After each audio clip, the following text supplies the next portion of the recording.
निलेश घायवळला सीपींनी शस्त्र परवाना दिला नाही। निलेश घायवळ विषयी पोलीस आयुक्तांशी बोललो, अजित पवार यांची माहिती। निलेश घायवळ पासपोर्ट प्रकरणी नवी माहिती समोर। कोर्टाचे आदेश असतानाही पासपोर्ट जमा केला नाही। खंडणी प्रकरणात 2021 मध्येच पासपोर्ट जमा करण्याचे होते आदेश। निलेश घायवळच्या वकिलांकडून रीट पिटिशन दाखल। निलेश घायवळ आणि गोळीबार केलेल्या आरोपींचा काहीही संबंध नाही। पोलिसांनी मीडियाच्या दबावाखाली येऊन निलेश घायवळ यांचे कनेक्शन गोळीबाराशी जोडल्याचा आरोप। कफ सिरप प्यायल्याने मुलांचा मृत्यू झाल्याप्रकरणी जनहित याचिकेवर आज सुप्रीम कोर्टात सुनावणी। विषारी कफ सिरपमुळे एकूण 22 मुलांचा मृत्यू। तपास सीबीआयकडे हस्तांतरित करण्याची मागणी।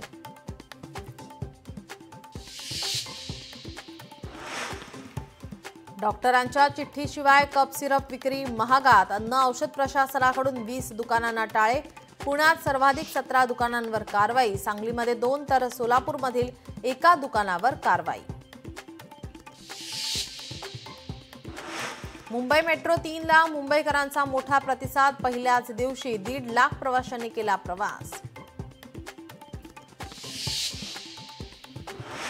भाजपची नवी प्रदेश कार्यकारिणी लवकरच जाहीर होण्याची शक्यता। भाजप प्रदेश कार्यकारिणीची यादी मान्यतेसाठी दिल्लीला। आगामी निवडणुकीमध्ये नव्या चेहऱ्यांना संधी मिळण्याची शक्यता। बेस्ट कामगार सेना पदाधिकाऱ्यांचा आज मार्गदर्शन मेळावा। उद्धव ठाकरेंच्या उपस्थितीमध्ये मेळावा पडणार पार। आता बेस्टच्या संघटना बांधणीकडे ठाकरेंचे विशेष लक्ष।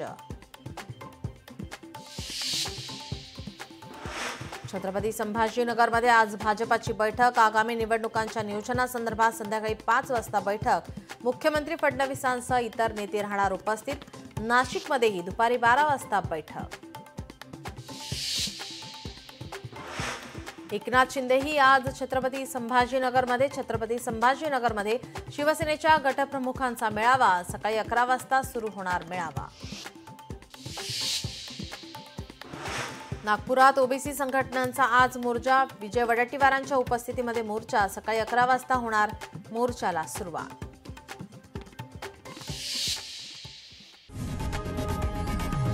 लोकशाही मराठी ऐका, पहा, जागरूक रहा।